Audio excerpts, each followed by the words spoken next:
everyone, Ian here with Trend Like You Fight, and I got something pretty cool for you guys today. Today we'll be looking at the loaded Springfield M1A. Alright everyone, I got the rifle in the case right now, and I just wanted to show you guys the case that the Springfield M1A comes with. I don't know if all M1As come with this case, but the loaded model did. So you got this nice soft case, not too bad. You can store some mags in there. I just store 20 round boxes of 7.62 in there, and so that's pretty much the outside. You got a nice little carry handle. Then it's got these nice little straps inside of it to help strap down the rifle. This little piece right here is actually for you to put the muzzle of the rifle in. It just prevents the rifle from sliding around during transportation. And then you obviously have this big clear patch right here for all the owner's manual and maybe anything else you want to put in there. And obviously it comes with the trigger lock and all that other stuff that's required to come with rifles now. But onto the rifle itself. This is the Springfield M1A loaded model, like I said, which means it has a few extra little features over the typical Springfield M1A. Now, what makes it the loaded model is it has a couple of the national match features. Now, this is not a national match rifle. It does not cost nearly as much as a national match rifle, but what the similar features are, it has the national match barrel, which you might barely be able to see. I'll probably roll some photos of it. It says NM right there on the barrel, so you know you have the national match barrel. It's a little bit heavier than your typical barrel. The front sight post is a national match front sight, so it says right there, just above my finger, NM. And then right here on the front of the sight, rear sight, it says NM.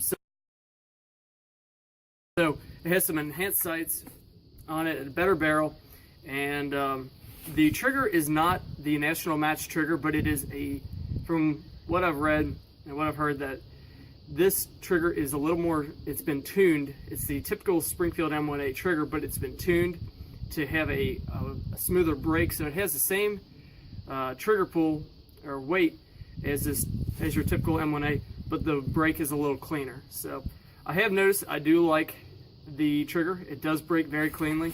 It is definitely not a super light trigger. It doesn't scare you or anything like that. It's not going to catch you off guard while you're pulling the trigger. It's very predictable, but it doesn't have a whole lot of creep to it. So obviously this has the beautiful walnut stock on it, and I really opted for the walnut stock because I don't own any wooden guns. I have a lot of tactical weapons, which I love tactical weapons, but I do have an appreciation for a nice wood stock. And I actually got to see the Tomb of the Unknown Soldier over this past summer, so I just fell in love with this rifle even more. And some of the things that also make it the loaded model, because I'm pretty sure almost all the loaded models come with the walnut stock. I don't think any of them come with the fiberglass stock. Is the flash hider here is actually one of the originals that you would find on the original M14. Where you get on, say, your synthetic stocks is a shorter one that's more geared towards probably more quick acquisition shooting. This is more for precision shooting. Some of the other features of it that pretty typical on all Springfields, you got your two sling swivels. You actually have the flip up butt plate here, and from what I've been told, this was designed, the M14 platform was designed as a support weapon, or it was designed to be able to be used as a support weapon. So they designed it with this folding butt plate, like you would see these typically on a SAW or an M240. They usually have a little butt plate that flips up to help you support the weapon. So I really don't ever use this. I've been told it's somewhat helpful in the prone, but I really don't do a whole lot of prone shooting. And then you have your little compartment back here to store your cleaning kit, everything like that. This is a pretty straightforward Springfield M1A with just a couple of extra little features on it that just make it a little bit nicer than your typical Springfield M1A. Now, I know some of you guys know that I always like to get the best of the best, and or probably, well, why didn't you just go for the national match, or why didn't you go and get I believe it's a Fulton Armory Springfield? And honestly, I really don't have the money for something like that. Those rifles are extremely expensive, and I'm pretty content with this rifle. I really don't plan on doing anything crazy to it. I don't plan on putting a Sage EBR stock like a lot of guys like to do, or putting a Macmillan stock on it. But I would like to know from you guys who maybe have experience with the Macmillan stocks or the Sage stock. Does it actually help your accuracy at all? Is it just an aesthetic upgrade? I've been told the Macmillan stocks, because Macmillan is known for making precision rifle stocks, but is it worth just keeping this on here? I love the walnut stock. I would never get rid of it, but if I ever plan on doing a shooting competition, should I maybe swap it out for a different stock? So if those of you who are familiar with Springfields may give me a little comment down in the comment section down below and tell me if it's worth getting one of those stocks. Now, the magazine this guy comes with is just a typical little 10 rounder. You can get the 20 rounders for these, but when you're shooting on a bench, it gets a little tougher to shoot with the 20 rounders, because then the mag's actually hitting the bench that you're shooting on, unless you got a lot of sandbags sitting under it or anything like that. But that's the Springfield M1A for you guys. It's pretty straightforward. Once you've seen one, you've seen them all. They just have a few extra little features on each model. So let's get back onto the bench. We'll do a little bit more shooting, and we might actually try to go all the way to the back of the range and see what this guy can do. All right, everyone, I've just got 5 rounds in here right now, and we're not shooting anything fancy. We're just shooting some cheap Federal 7.62 rounds. So I know you M1A purists are probably going to give me some flack for shooting cheap ammo out of a nice rifle like this, but we're just going to see how it groups with at 100 yards with this. I really haven't played with the sights a whole lot. I haven't owned this rifle very long at all, so we'll be kind of figuring out the accuracy of this rifle together.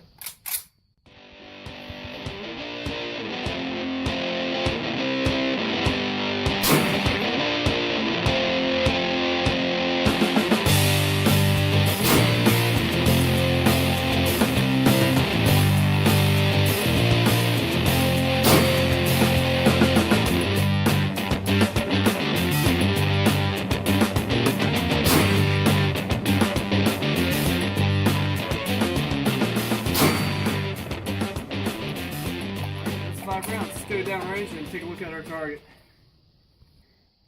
Alright, everyone, so we're downrange right now, and this is just a 100-yard range, so grouping isn't the best. It's probably just the shooter, not the rifle, but and probably with some better ammo, I could probably tighten this group up. But you can see our group sits right around here. There's a little bit of a flyer right there. We're shooting a little high and to the left. So I'm okay with that accuracy right now. Once I have some more time on the range, then I'll really dial this thing in with some good precision ammo, and I'll experiment with some more 308 ammo and 7.62 ammo, figure out where we're shooting. But just to play around, we're actually going to try to go all the way to the very back of the range and try to see if we can actually hit this target at roughly 250 yards. All right, everyone, we are at the very back of the range right now, and we'll actually be kind of lobbing rounds over my vehicle. But so we're roughly 250, maybe even 300 yards downrange right now. This is the full extent of our range here. I've tried taking shots back here with my AR, just I can't hit anything back here with an EOTech sight, so we'll see what I can do with some iron sights. So we're just gonna fire off a full 10 rounder and just see what we can do.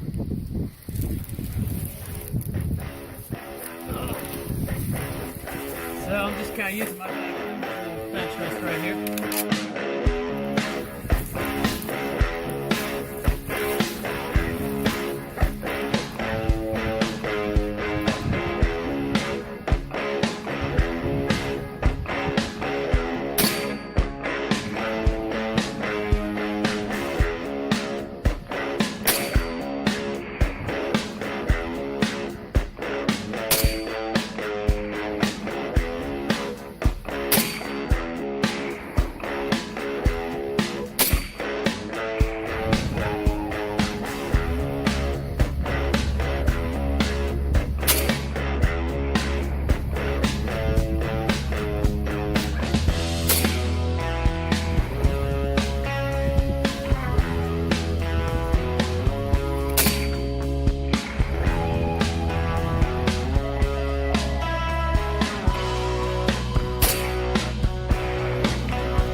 we hit the target, we'll go down range and see how I did. All right, everyone, back down range now.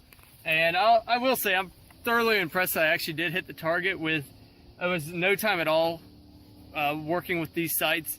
And I really wasn't using any kind of Kentucky windage. I wasn't trying to aim above the target or anything like that. So that's pretty consistent. Here was our, you can kind of see our black dots from the 100 yard. And this is our maybe 300 yard. I don't have a rangefinder on hand, but I'm gonna say roughly maybe 300 yards. So we got 6 rounds on target, pretty spread out. And here's actually 3 of our other rounds. So there's 9, and I think there's 10 right there. So definitely not any kind of a sub MOA group, obviously. But I'm very interested to see what this thing can do with some nice ammunition, not just some cheap ball ammo like I was using, and really dial this thing in. I do plan on getting a scope on this thing in its current configuration with the walnut stock, so I'll have to get one of those expensive Springfield scope mounts, and I'll probably get some kind of a vortex sight. I don't know. If you guys have a good recommendation for a rifle like this, a scope for a rifle like this, again, leave it down in the comments. But so yeah, not too bad. It's close to hitting that bullseye, and at that range, I mean, you can barely even see this little orange dot. So I'm very excited about this rifle. I have a lot of plans for it, and I definitely plan on using it in the future. I might even take it to one of my 2-gun matches just for fun. So everyone, thanks for watching, and remember to train like you fight.